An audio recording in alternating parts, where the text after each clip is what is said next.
1% of dudes rapping, they ain't nice as me. 98% ain't live the same type of life as me. The judge gave me life and then they sent me where the life is be. That level 4 with depth and vice, the type of stuff they like to see. Two choices, fight or flee. I refuse to die a chump. I never been a mark, but damn, it's scary when that riot jump. I seen dudes cry, get pumped, and some sexually brutalized. Knew a dude who lost his life and he was only doing 5 year-long racial fights when homie all you do is ride. Lonely days and nights up in a hole causing suicide. From the moment you arrive, you see the Mexican mafia, AB skinheads with big giant swastikas, pro-black philosophers, the BGF, the Kumi, and Muslims who will murk you from the nation to the Sunni. That MS was loony, quick to ride up on they rival. Even Christians went to church, hide knives up in they Bible. Political and tribal, the Crips and Damus, the Long Beach, the Hubs and the Dubs and the Grooves, the IE, the Bakersfield, the Dago Pyrus, the Hustlers quick to roll, the gangsters gon' move. Whatever. Say, what's cracking, YouTube? It's your boy 16 to life, and I'm back like I'm on a parole violation. Yard down. Now, for those of y'all that's new to my page, in 1994, I got arrested. I was eventually sentenced to 16 years plus life, and I served 24 years straight in the California prison system. Yeah, that's me gassing right there on that intro song. And if you want to get that, hit me up on my email, 16tolifemusic@gmail.com, and I will give you the information on how to get it. Hey, listen, man, we fit to hop right up into this video, man. So I'm going to be reacting to a video today on a page called Lockdown 23 and 1. Let's get right into it. Yeah, so we went to reception, man. We went to reception prison. That was a whole nother. That was in Wasco. Up by Bakersfield. And, you know, being your first term in prison, you know they're going to ask you to do something. Yeah. And I remember a white Crip came into the building. We were on A yard, and I remember like 2 of the buildings were mainline and the other 3 were reception. So So let me just pause it right there and just add. Now, you see how he said, being that you're a first timer, they're going to ask you to do something. He's talking about the whites, the collective that he, the individuals who he runs with. And see, and it's not like that for the blacks, right? Because in prison, the majority of stuff that's handled is handled by the gang affiliated cars. And of course, they're separate cars, right? And a lot of times, of course, you have dudes in these individual cars that's trying to get their reputation and so on and so forth. But they won't go and select a non-affiliated black to get cracking on an activity that's related to the black. So most of these issues are related, are isolated and relegated to these individual cars, whether it's an issue within that individual car. Now, of course, a lot of times inside that individual black car, they will tell you, okay, homie, you fresh here, go get you some stripes or something like that. Or you'll have young Crips and Bloods who want to earn stripes and go on work and put in missions. But so it's a little different. We were on like level 3 living, you and your cellie in a cell, where a lot of the other yards are like dorm living, or, you got bunk beds and all that stuff in the gym and stuff. But I remember a white Crip came into the building, and my cellie was a big old white boy, big old skinhead. And he was pushing for this white Crip to get removed, and we were out on the yard, and he's asking all his comrades, like, this dude's the enemy, like he's got to go, this and that. And all of the comrades were like, well, I went on the last one, and I'm paroling in 2 weeks, or shit. I knew they were gonna ask. So see, it sounds like, and that's crazy, right? It sounds like everybody, or a vast majority of those individuals, is basically trying to avoid going on this mission. And see, that's the thing, right? They try to make it seem like this is something that is only it only relates to blacks in trying to do your time and go home, right? And we just gonna keep it 100, right? That applies to everybody in prison, from the whites, from the Mexicans, north, south, the blacks. Everybody is trying to go home, right? Now, there will be situations that will present themselves where you just have to go and handle your business. But if you was to present the proposition to anybody in prison, regardless of color, hey man, you want to stay here or you want to go home? Everybody's gonna pick the choice to go home. Like I said, you have individuals with the understanding of, okay, it's certain things that must be done in prison, right? And if I have to go on this mission, I have to, right? But at the end of the day, people are trying to go home, right? The big difference is you will have more blacks who will come on here and give you the real of what's going on in prison, as opposed to, you don't hear a lot of other races talking about, the reality of prison and what an individual was actually thinking. Asked me at some point, so I finally just was like, "Hey, Sully, like, I'll roll with you." And he was like, "See this first termer, this new boot, he's got more heart than all you." And then they all started raising their hands, like, "Oh, we'll go." But they ended up going to the blacks and telling them, like, "Hey, this dude's got to go. He can't be here." And they said, "Nah, he's riding with us." So we ended up that's you want to hear that story? Yeah, y'all ended up doing a Yeah, little mini riot or something. so they rode for him. So they came Well, I mean, back and said, did you have to go with your celly and do anything to him first before "Oh all yeah, this happened, or yeah." did y'all start talking, or what? So the blacks came back and said, like, "Nah, he's staying." So my celly came back and said, "Okay, we're gonna get this dude. We're gonna get him. We're gonna get rid of him." Um, the plan was it was going to be me, him, and another skinhead from San Luis Obispo, or no, he was from Santa Barbara. Sorry, and Now, see, right, look, at that point, when the whites approached the blacks and said, "Hey, man, this dude has to go," when they said that, right, the brothers was supposed to just smash immediately. Don't wait for these dudes to, put a plan together, because they have already let you guys know that they're not happy about this individual being on the yard. So why stand around and wait to be attacked is something I don't understand. our plan was to get him in the chow hall, or get him just leaving the chow hall, because there were less blacks around and we had a better shot at no one else jumping in, Yeah. And so at that time, it was freaking cold. It was foggy. And when we would go to chow in the morning, we'd walk in a straight line across the yard into the building, sit down, and then they release table by table, and then you walk in a straight line back.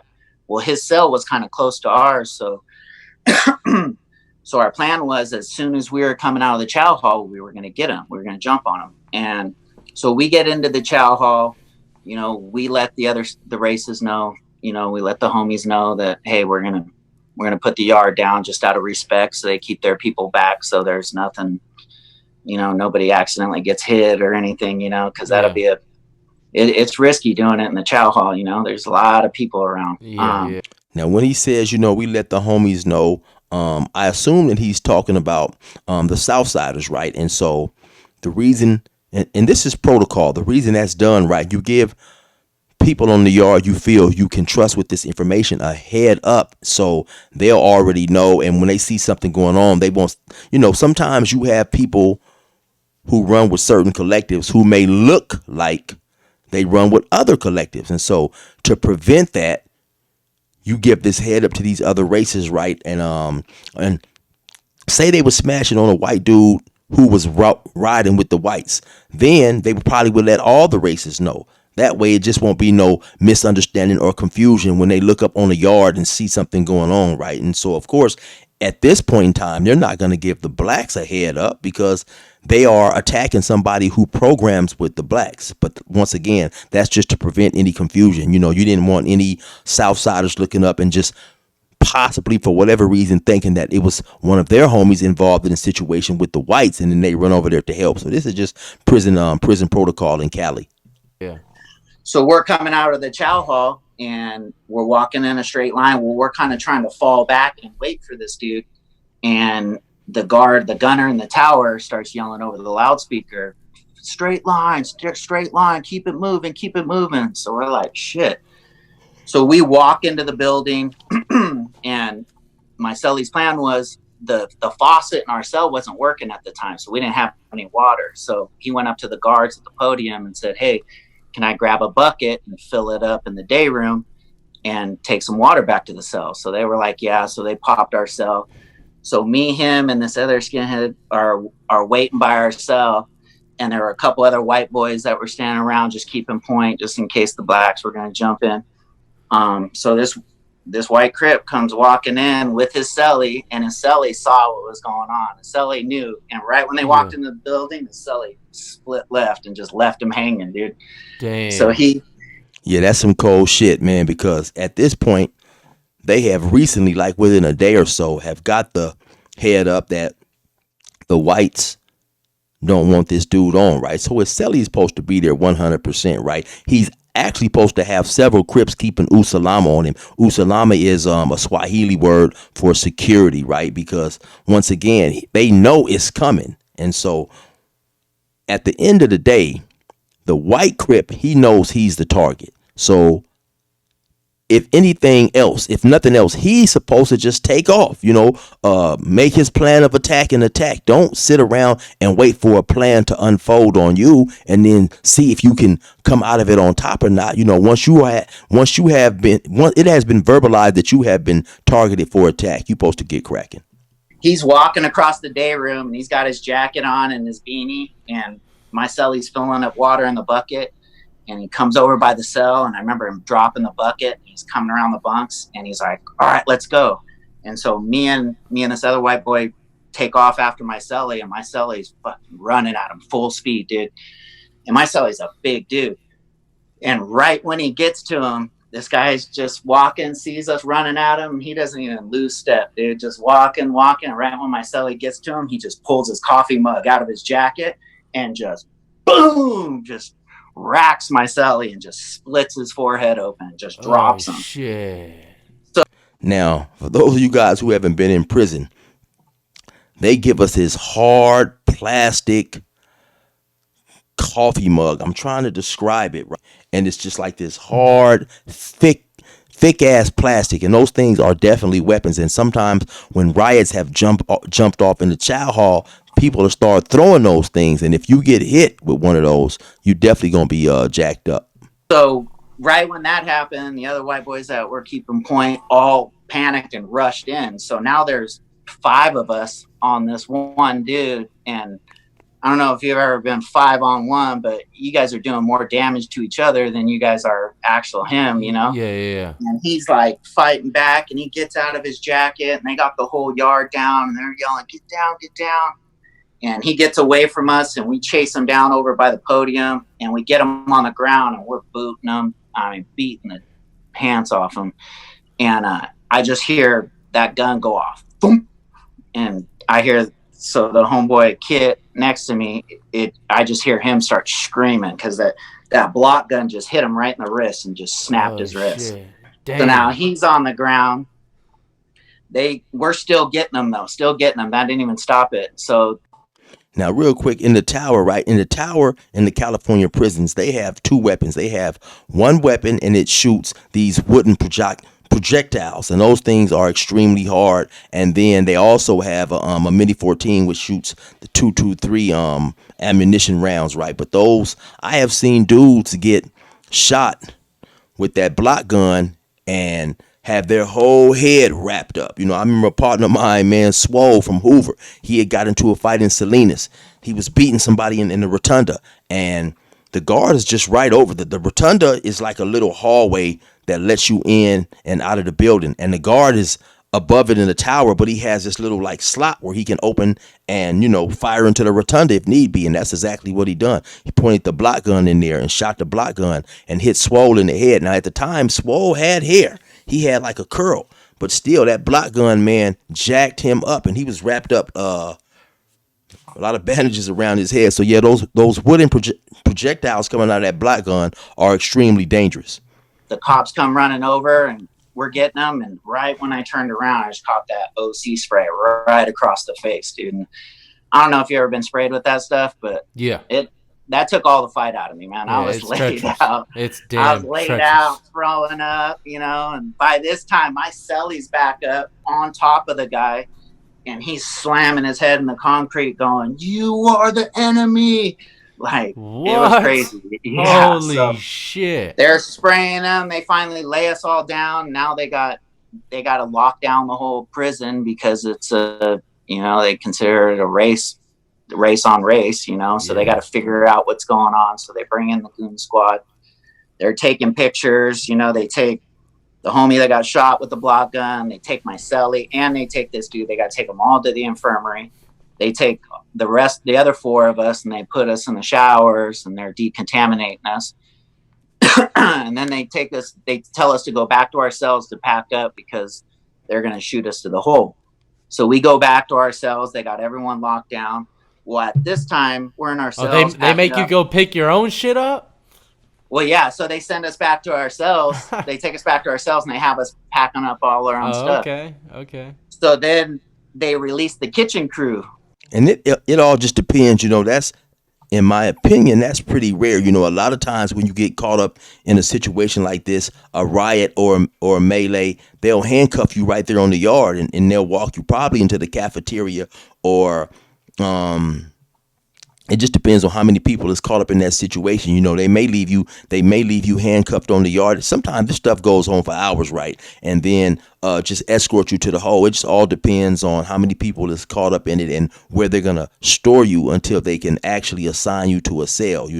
Very rarely will they send you back to your cell to pack your stuff. And then a lot of times, if the convicts already know they're getting ready to go outside and get caught up in a situation, they will have their own property packed up into boxes, and then sometimes things are spontaneous, of course, in prison, and an incident may kick off on the yard and you don't have a chance to pack your bags, but it just all depends.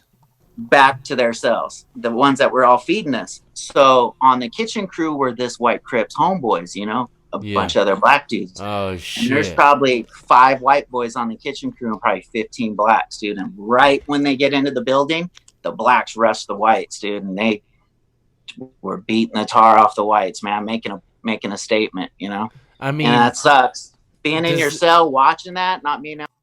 And see, that's what I'm talking about right there. That's kind of like, it really doesn't make sense. Okay, so the blacks was alerted, right? The Crips was alerted that, okay, it's a white Crip on the yard. We not going for it. This dude has to go, right? And so then they wait for the whites to make their move. The whites, eventually rush the white Crip or whatever.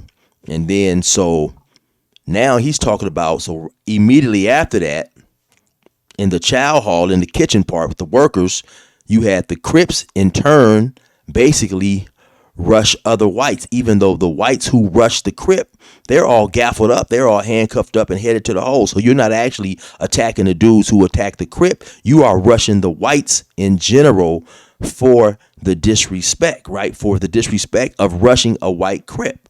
But if they have already told you that this white Crip is not going to be able to stay on the yard, and you guys are familiar with the way prison works, why sit around and wait to begin with, right? So now they're rushing these other whites who didn't rush this Crip, basically saying that, hey, how dare you guys even disrespect us by trying to attack us or trying to attack someone that rides with us. But my point is, if you're going to make basically a retaliatory strike, you might as well make the initial strike once they have told you that there's a problem with this dude being on the yard. Able to get out and help them, like, you feel pretty helpless, And it just adds to the fuel, to the fire. Yeah, they slammed us for 3 months after that, in a reception prison. That's a long time, Yeah, that's crazy. I mean, in the kitchen, let's say the kitchen crew, you said there was probably 5 whites and, 15 blacks or something like that. I mean, do they work together in the kitchen, or do they separate them even back there? I mean, I don't know. I didn't work in that kitchen. I worked in the kitchen crew when I finally got to Ironwood. But I know in the kitchen crew in Ironwood, they have the whites and the Southsiders on one line, and they have the blacks and the others on another line. So that's so wild to me, man. Yeah. That's just absolutely wild. It still blows my mind thinking about that, even with the kitchen crew. Damn. Yeah.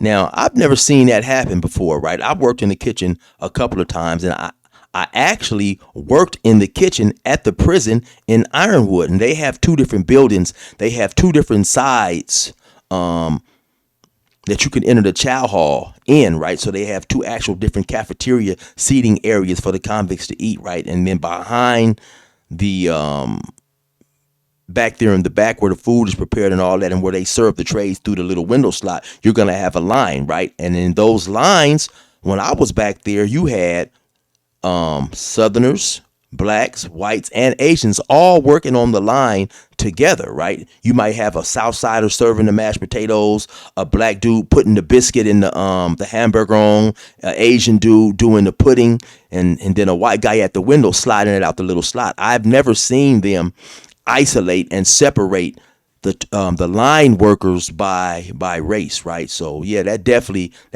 is different, because that also plays a part in supporting the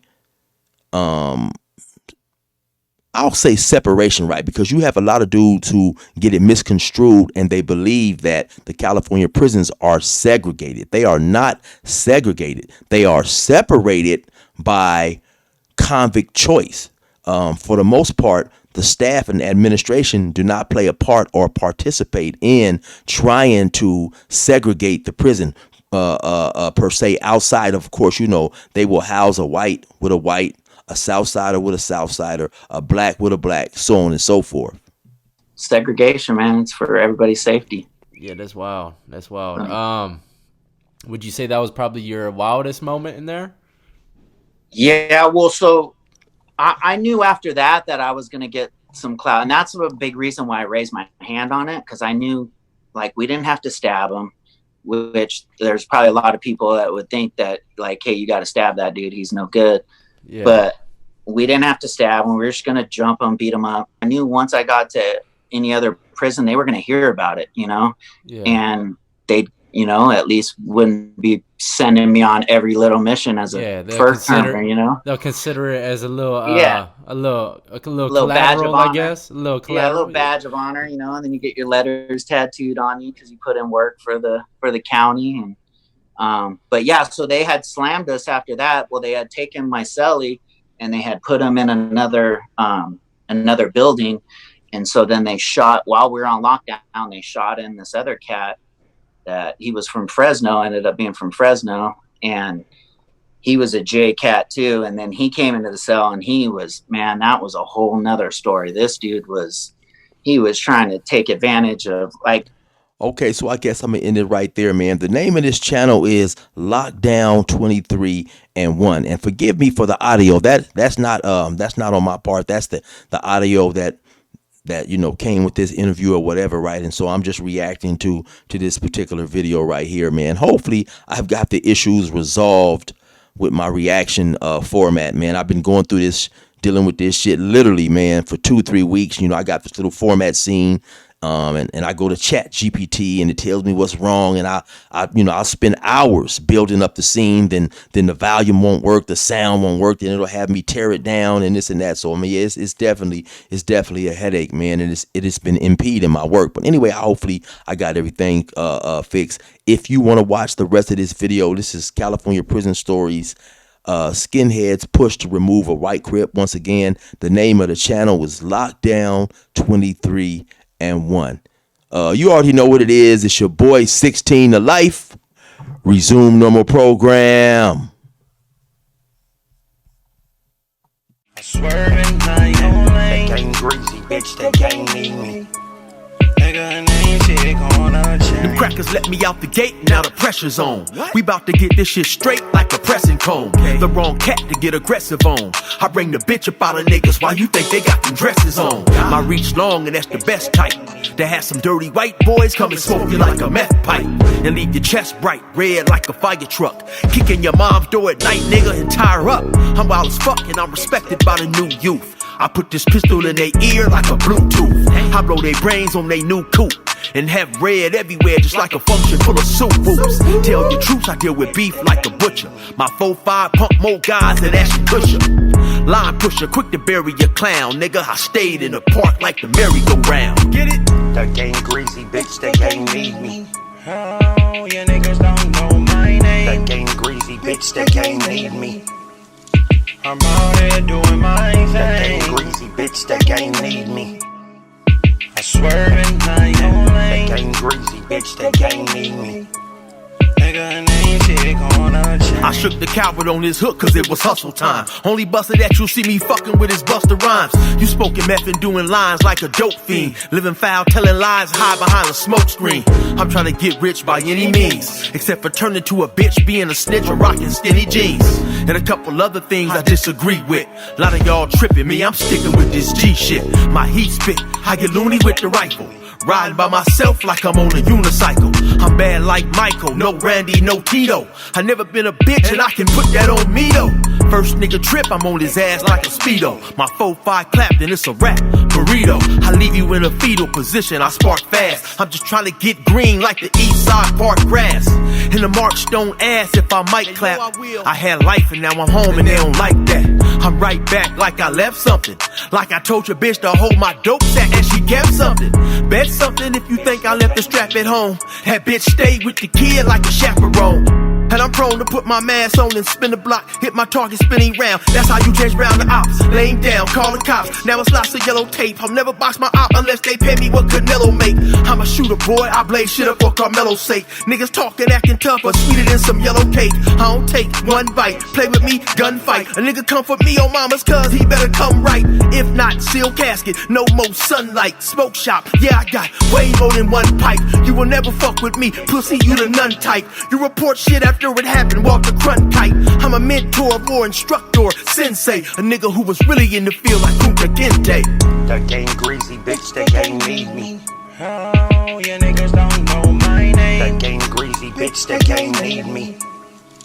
I'm out here doing my thing. The game greasy, bitch, the game need me. I swerve in my own lane. The game greasy, bitch, the game need me. Nigga name shit gonna change.